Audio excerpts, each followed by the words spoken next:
Hola, soy Maximiliano y bienvenido a Faz Histórica. Estamos haciendo una comparación entre tres grandes hombres de la fe cristiana. Ellos son Moisés, Pablo y Martín Lutero. En los capítulos anteriores vimos algo de su vida antes de su llamado. Ahora quiero contarles acerca de otra gran similitud entre estos tres personajes. Es el contexto político histórico en que les tocó vivir. Moisés, en su ya vida adulta y previo a los momentos de su llamado, está viviendo en el instante en que el imperio egipcio pasa por lo que los historiadores reconocen como el segundo periodo imperial o el imperio nuevo. Estamos alrededor, se debate entre el 1500 y el 1300 a.C. Pero lo que más me importa es que él lleva adelante su misión en un momento en donde hay un contexto imperial en el cercano oriente, en donde vemos a un Egipto que tiene ya siglos de existencia, es un poderoso imperio, guerreros, carros de combate, una economía sólida que sustenta realmente un imperio que se luce con sus construcciones, con su arquitectura y con el poder en manos de un solo hombre, el faraón.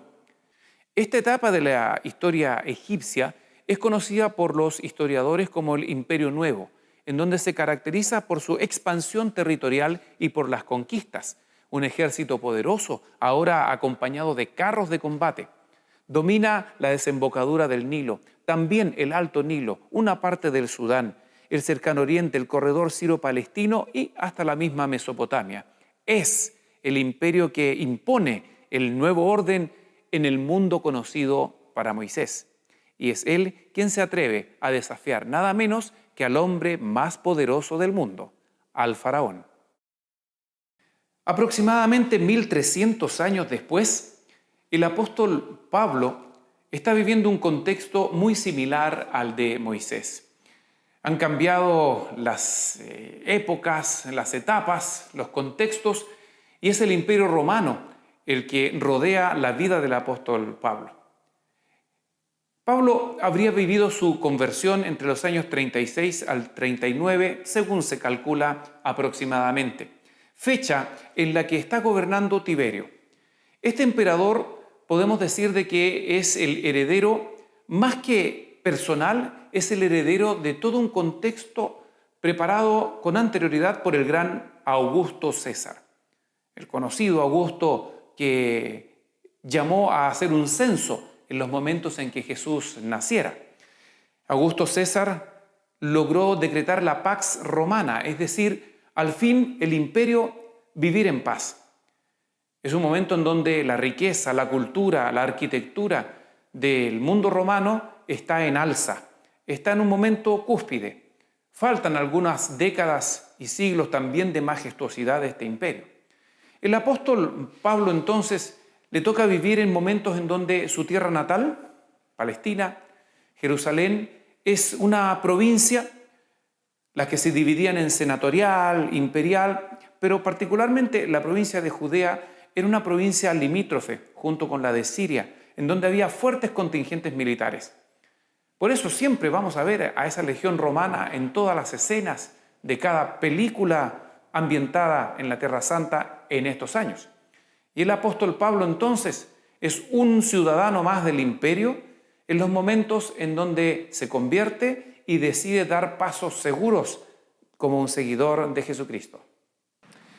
Y desde aquí, desde los jardines de la Iglesia Luterana El Redentor de Santiago de Chile, vamos a continuar con este viaje de comparación entre los tres grandes personajes que hemos planteado en nuestro programa. Nos queda mencionar la situación de Martín Lutero, el contexto histórico político de este siglo XVI.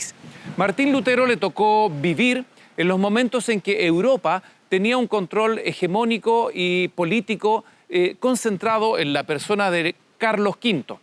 Carlos V Habsburgo, siendo aún muy joven, heredó por línea paterna y materna nada menos que los territorios alemanes, Austria actual, también España, así como una parte de la actual Bélgica y una parte importante de Italia.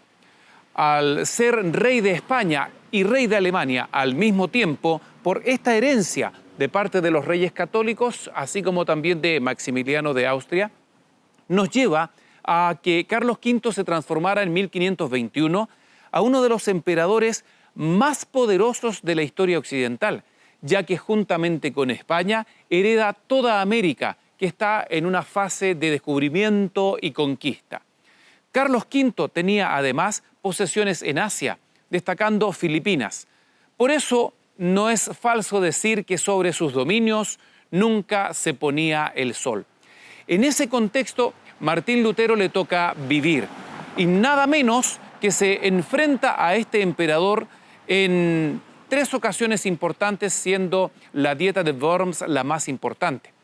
Cabe destacar que dentro de este inmenso poder del emperador Carlos V, como es reconocido en Alemania, o Carlos I, como le llama la historia española, tenía precisamente en este primer espacio territorial político, es decir, los estados alemanes, los reinos, ducados alemanes, los principados alemanes, tenía un pequeño detalle que va a ser importante en el inicio de la Reforma Protestante y particularmente en el movimiento luterano.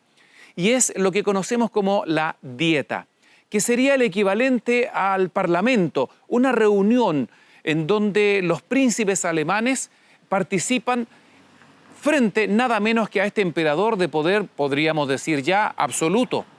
Y estos, los príncipes, los condes, los duques, los príncipes alemanes, tenían la oportunidad de aconsejar, opinar y hasta presentar ideas distintas a las del emperador Carlos V. Eso va a facilitar el que Martín Lutero en la Dieta de Worms pueda desobedecer finalmente los designios de este emperador, el más poderoso quizás de muchos siglos de nuestra historia occidental. Y ahí estaba Martín Lutero.